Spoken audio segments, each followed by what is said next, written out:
Shalom Bapak Ibu Saudara.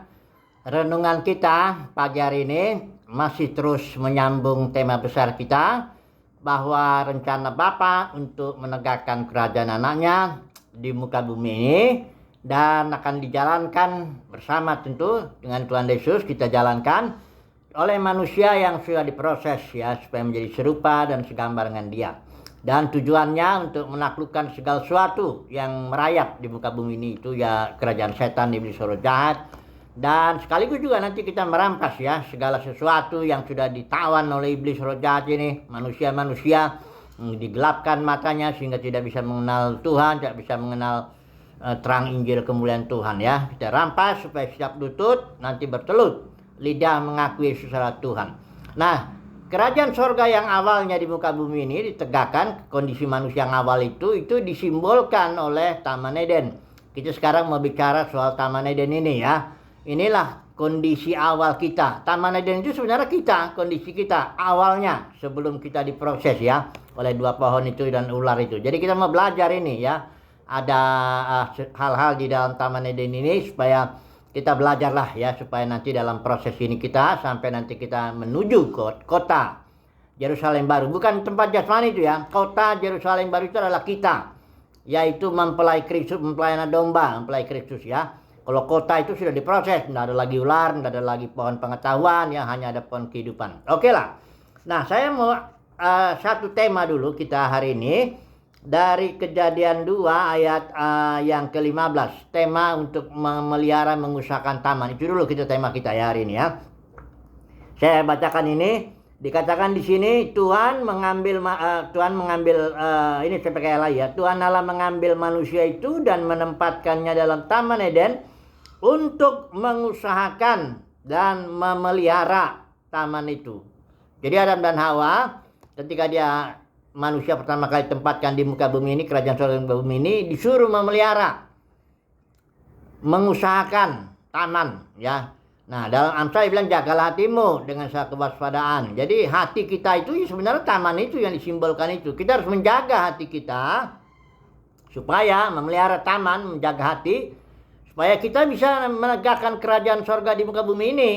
Sebab kalau kita nggak jaga hati kita, ya udah ya, gagal kita. Nah, bagaimana caranya menjaga, mengusahakan itu? Nah, ini harus hubungan kita dengan firman ini. Kayak Adam dan Hawa hubungannya dengan firman. Karena kegagalan Adam Hawa itu di taman ini itu karena firman itu.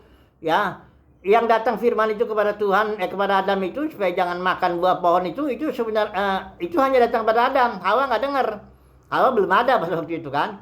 Nah, Tuhan bilang kepada Adam, semua pohon boleh dimakan kecuali yang di tengah ini ya, pohon pengetahuan tidak boleh dimakan. Setelah itu baru Hawa diadakan Tuhan itu ya, dari Adam suruh tidur ya. Kalau kita lihat urutannya itu, baru Kejadian 3 ini diujilah sama setan soal ular, hubungan firman dengan manusia, itulah intinya. Nah, di situ Hawa gagal menambah firman ya, dan akhirnya dia digodai dan jatuh, dan dia kasih sama Adam buahnya itu, dan Adam gagalnya bukan karena dia ketipu. Paulus bilang yang ketipu itu perempuan. Tapi Adam karena dia mendengarkan, lebih dia mendengarkan Hawa daripada mendengarkan Tuhan, daripada mendengar firman Tuhan. Jadi laki-laki itu lebih mencintai istrinya ketimbang mencintai firman Tuhan. Nah, intinya pokoknya gagal lah ya. Adam dan Hawa ini nggak mengusahakan taman, dia nggak memelihara taman hatinya karena hubungannya dengan firman yang kurang harmonis lah, kira-kira begitu. Ada sesuatu yang salah di situ, hubungan dengan firman, dengan Tuhan lah. Nah, saya mau membagikan tiga perumpamaan cepat saja yang mengaitkan antara kita dengan firman Tuhan ini, hubungan ya, relationship. Karena itu yang paling penting ya. Yang paling penting itu bukan pelayanan, khotbah sana sini ya, sibuk sana sini, nggak jaga hati kita, nggak gitu ya. Nggak, itu banyak orang gagal ya, semangat dia melayani, cari jiwa ya, khotbah sana sini, kunjungi sana sini, aktif sana sini, tentu dia nggak jaga hatinya ya. Tentu di hatinya ini ada kepahitan lah, ada kebencian, ada nggak macam-macam lah dia. Bahkan dengan Tuhan protes pun dia ya, nggak suka cita lah di hadapan Tuhan, nggak suka bersekutu dengan Tuhan. Kalau suruh masuk kamar bawa Alkitab, dia diam di kamar dulu seharian kamu, jadi jangan khotbah sana sini terus. Nah, itu dia masalah tuh. Dia kayaknya nggak suka cita dia kalau nggak pergi di hadapan orang banyak ya, khotbah sana sini dia rasanya nggak suka cita ya. Ada teman saya juga gitu, dia tukang khotbah, jadi kalau saya di rumah tuh rasanya kurang kurang mantap dia rasa ya. Nah mari kita lihat dari perumpamaan anak hilang dulu lah ya. Ini banyak orang berpikir yang hilang itu cuma anak bungsunya, yang sulung nggak hilang. Sebenarnya dua-duanya hilang nih, karena dua-duanya sebenarnya nggak suka bersekutu dengan bapaknya. Dua-duanya nggak suka berfellowship dengan bapaknya. Dua-duanya nggak suka di rumah bapak itu sebenarnya. Cuma anak sulungnya, anak bungsu ini terus terang, Bapak, aku nggak suka di sini dan aku mau minta bagianku, aku mau pergi. Aku suka dengan pelacur-pelacur, dengan teman-teman itu apa sama hambur-hamburkan semua. Ya, terus terang dia kalau anak yang bungsu ini. Jadi dia bilang nggak suka sama bapaknya. Ya udah, bapaknya ini kan ndak memaksa. Ya oke lah. Ya. Kalau anak yang sulung enggak, dia kerjain tuh semua kerjaan bapaknya. Tapi dia sebenarnya, coba dulu saya baca ya. Kenapa saya bilang anak sulung ini anak hilang juga nih? Dia bilang begini, mari kita baca. Setelah dia tahu anak bungsu adiknya dia pulang itu kan, bapaknya terima dia, bersuka cita lah. Karena bapaknya pikir yang penting bersekutu kita, yang penting kita fellowship ya. Kau suka cita karena aku pun suka cita karena engkau. Begitu yang penting bapak di sorga itu ya. Bukan soal kau sibuk sana sini. Nah ini yang sulung ini tuh marah dia waktu bapaknya terima anaknya yang sulung itu, anaknya yang bungsu itu. Nggak mau masuk dia. Nah coba lihat, perhatikan nih, bapaknya pergi keluar. Ya, ini bapak cukup rendah hati. Dia yang penting pokoknya nggak apa-apa lah. Saya kelihatan seperti orang ya dalam tanda kutip ya nggak tak bodoh lah kira-kira. Bapak kok gitu sih ngalah sama anaknya. Ya anak yang marah ya datanglah dia anaknya gitu kan. Enggak, ini bapaknya datang. Yang penting dia ngobrol lah. Kenapa ya? Kita harus bersuka cita katanya. Terus perhatikan omongannya anak sulung ini. Saya baca ya, Lukas 15 ayat yang ke 29. Tetapi ya berkata ini anak sulungnya ini ya. Telah bertahun-tahun aku melayani Bapak dan belum pernah aku melanggar perintah Bapak. Tetapi kepadaku belum pernah Bapak memberikan seekor anak kambing untuk, perhatikan ini, untuk bersuka cita dengan sahabat-sahabatku. Jadi dia sebenarnya nggak bersuka cita dengan bapaknya itu. Dia nggak suka cita di rumah bapaknya. Dia nggak suka cita fellowship dengan bapaknya. Dia suka citanya, dia tunggu kapan ini bapak ini ngasih saya anak kambing supaya saya kumpul sama teman-teman saya. Sahabat-sahabat saya katanya untuk sukacita. Hilang itu artinya bukannya nggak aktif di gereja, bukan. Hilang itu artinya nggak suka bersekutu dengan Bapak, nggak suka berdoa, baca firman, merenungkan firman, nggak suka. Ya dia ya kalau khotbah ya, ini saya ngomong apa bukan mengejelekin, karena Billy Graham pun sudah nulis itu dalam bukunya Jasa Saya. Dia salah satu dia merasa kegagalannya. Dia bilang saya kurang bersekutu dengan Tuhan. Bayangkan. Saya kalau baca doa firman Tuhan itu hanya untuk mempersiapkan khotbah, bukan untuk fellowship dengan Tuhan, untuk menikmati hadirat Tuhan, untuk berdiam di hadapan Tuhan, bukan begitu. Ya, itu kegagalan. Dia kecewa, bukan kecewa. Kalau ada waktu lagi dia bilang, saya akan banyak waktu untuk itu. Duduk di hadapan Tuhan, diam di hadapan Tuhan, mendengarkan firman Tuhan, berfellowship lah intinya dengan Tuhan. Nih orang-orang yang hilang ini ada banyak loh. Ada yang hilangnya di kafe-kafe, di klub-klub malam ya, di tempat-tempat pelacuran itu. Ya orang Kristen.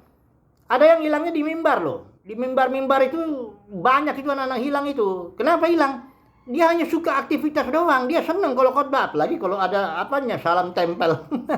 Duit lah sana sini, hormat manusia, jabatan. Senang dia. Tapi kalau disuruh diam di hadapan Tuhan, diamlah kau. Dengarlah, bacalah firman Tuhan. Pelajari firman Tuhan. Dari Kejadian sampai Wahyu. Tidak boleh baca-baca sembarangan, comot-comot ayat.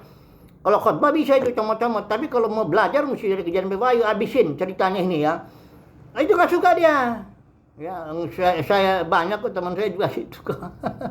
Itu jadi ya anak hilang, terus jangan pikir anak hilang itu hanya yang gak datang ke gereja gitu, yang ada di kafe-kafe, di pelacuran-pelacuran itu anak hilang. Enggak begitu.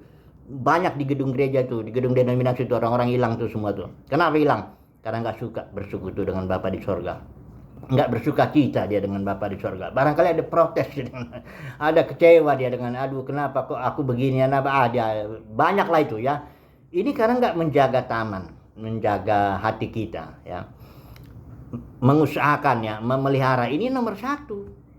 Bukan aktif sana sini. Kalau berbuah itu bukan berbuah tuh wah menjadi populer, banyak jiwa dimenangkan, banyak pengikutnya, bikin gedung besar, bukan itu buah. Buah itu di sini, di dalam ini. Ya kalau dalam buah roh itu ya kasih, sukacita, damai sejahtera, sabaran, murah, bagian, siang, kemalaman, pengudusan. Itu akibat daripada fellowship.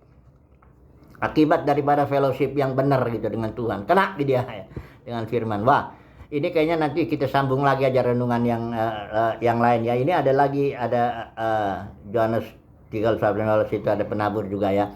Tapi ini kita ambil kesimpulannya dulu untuk saat ini. Jadi bagaimana caranya mengusahakan dan memelihara taman ini? Caranya dengan menjaga hubungan kita dengan firman Tuhan. Kita suka nggak sih sama Tuhan?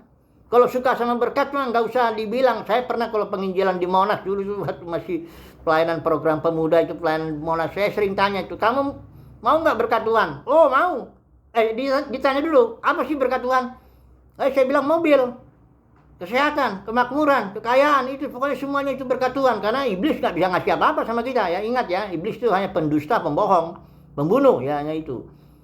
Oh dibilang mau saya. Sekarang saya bilang, oke lah, kalau kau mau berkat Tuhan, mau nggak kamu Tuhan Yesus? Oh sorry, saya sudah beragama lah, beginilah, begini, nggak, dia nggak mau. Jadi kalau berkat Tuhan tuh semua orang juga suka. Ya, orang Kristen mah suka berkat Tuhan. Tapi saya tanya, suka nggak dia sama Tuhan? Suka nggak fellowship? Suka nggak dia diam sama Tuhan? Suka nggak firman Tuhan? Ada ini saya ngomong nih terakhir nih, pendeta pastor Henny Kristianus, dia bilang stres kalau dia suruh baca Alkitab dari Kejadian sampai Wahyu, program baca Alkitab setahun itu. Coba bayangkan, bagaimana lah kalau dia nggak suka baca Alkitab?